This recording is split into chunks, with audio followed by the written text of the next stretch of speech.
Okay, so I was at a conference, Yeah. a marriage session. I had two other brothers as a panel, and this one young man comes up to me afterwards and he says, thank you for the session. It was very informative, but, I'm 23 and I'm not able to get married because a lot of women are feminists, and I feel like some of the things that you said were feminist. I tell him, okay, so what is something feminist that I said?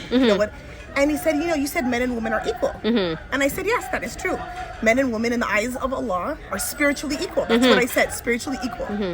And he's like, well, I don't agree. And I said, let me ask you this. Are you better than me? And he just paused. And I said, okay, is your good deed better than my good deed? Just because he's a man and you're a woman. Yeah. And then he kind of paused again.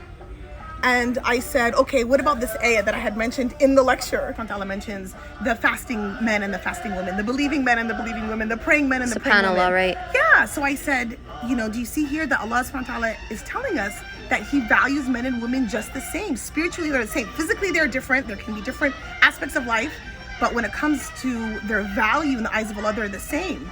And alhamdulillah, finally by the end of our conversation, he's like, okay, I get it. Just like, okay, for explaining to me.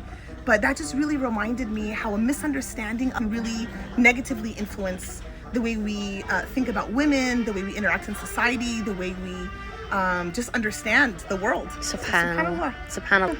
Knowledge really is power.